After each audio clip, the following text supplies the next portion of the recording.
Welcome, this is the 24046 Aerospace Radome Impingement Testing Team.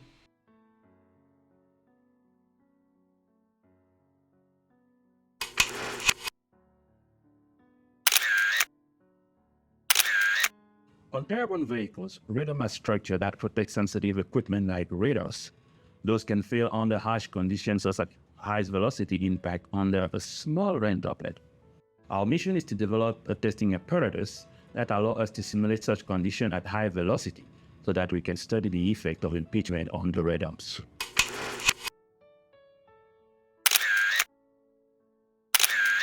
To approach our problem, we first researched other impingement testing methods, which included the use of rocket-propelled sleds passing under sprinklers, combustion-powered gas guns, and a single-stage light gas gun.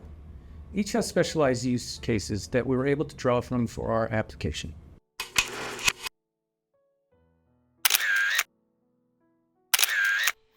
This is one such method for impingement, and it looks like a lot of fun.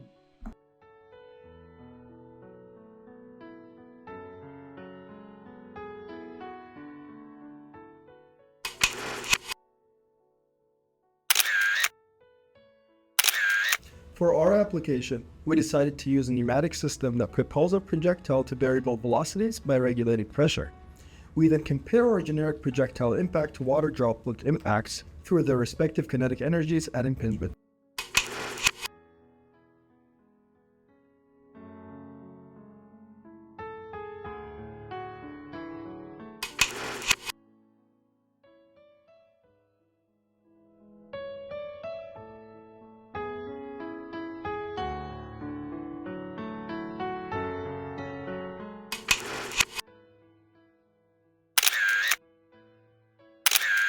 We were able to provide our customer with a system that centers around repeatability, variability, accuracy, and safety. Our system is capable of accepting a wide range of radome samples to test at velocities from 50 to 330 meters per second, simulating medium to high-speed rain impacts. Our system is also precise enough to ensure repeated impacts on a single point while allowing the removal of the sample for damage inspection between tests. We achieved operational safety through careful engineering of our gas gun and a closed, impact-resistant chamber that will contain the projectile even in the event of a maximum speed impact directly to the wall.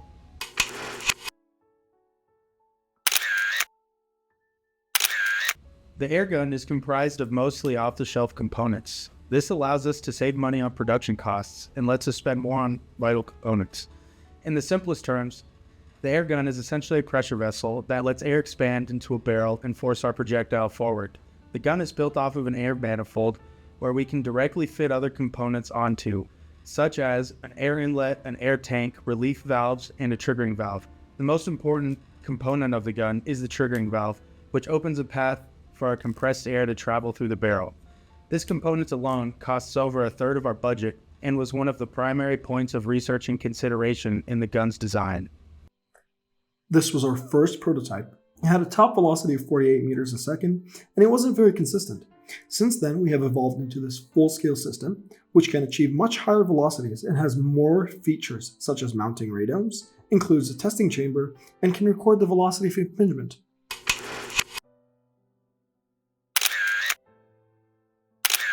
To mount our radome samples, we designed a fixture to accommodate different sizes and geometries. The sample is held by a custom Longworth-style truck and is on rails that allow for changes in elevation.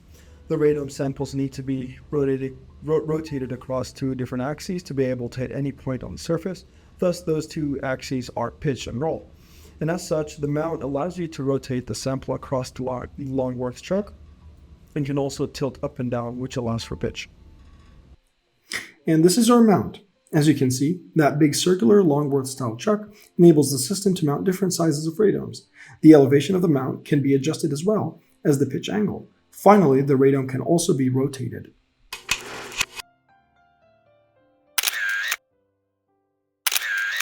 Operator safety is an extremely important facet of the project. The nature of the airgun is inherently dangerous. We made sure to employ components rated for use well above our operational pressure to eliminate the chances of the gun exploding. Human error in the operation of the gun can also lead to injury, so we implemented a safety interlock system. The interlock makes it so that the system can be safely used from a distance and cannot be erroneously used in a way that could harm a person. It keeps the gun from firing before the test chamber is closed and adds redundant switches to ensure the operator is only firing when they actually desire to. The interlock was designed to control two solenoid valves, one that actuates the trigger and the other can depressurize the whole gun. However, due to time constraint and the defective solenoid, depressurization must be done manually. However, this can still be accomplished safely from a distance. The safety interlock circuit is directly connected to the switch box and door switch, totaling in 4 points of safety that must be addressed for the gun to fire. However, our solenoid relief valve leaked air at an unacceptable rate, leading us to replace the solenoid with a manual ball valve that can be opened from a distance by pulling on a rope attached to the handle. These safety measures guarantee that an accidental discharge of the gas gun is impossible if the operator is following our designated procedure. The impact-resistant test chamber ensures that no projectile fragments are able to harm the operators. Additionally, all pressure components on our system are operationally rated to withstand pressures larger than our designated maximum of 1000 psi. To prevent overpressurization, the system features an emergency relief valve to regulate the maximum pressure to any pressure between 350 and 2250 psi.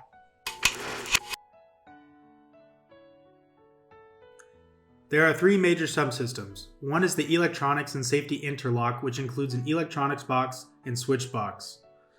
This lets us control the gun from a distance safely. The second system is the gun itself. It is the part of the system that holds pressure and fires our projectile. It is the heart of our project. It includes all the valves, pressure transducers, barrel, and air compressors required. The last system is the test chamber. This is where the impingement events happen on radomes and velocities recorded by a chronograph.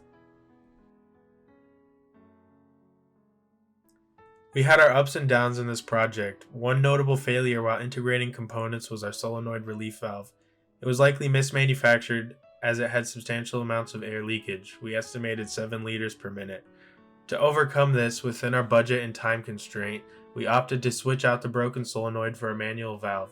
To depressurize the system in its current configuration, the manual valve is opened with a rope from a distance. Our customer can always add a solenoid back into the system seamlessly to take advantage of all the safety interlock features. Our gun also has trouble reaching our lower velocities. One remedy is to shorten the barrel, however this would compromise our ability to obtain higher velocities. We would recommend manufacturing a second barrel to be used for lower speed tests. Overall, we are happy with the performance of our system, especially that it does have the ability to set variable desired velocities for testing.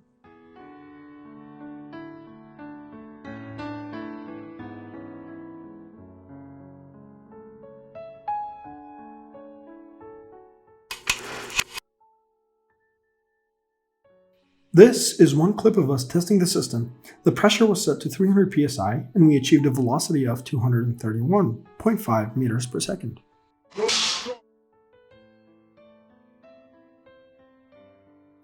This is our final system. With a top velocity of 306.5 meters per second at 1000 psi, it can support radomes of diameters 38 to 204 millimeters and 0.51 meters in length. Thank you for watching the Team 24046 video. We look forward to seeing you on Design Day!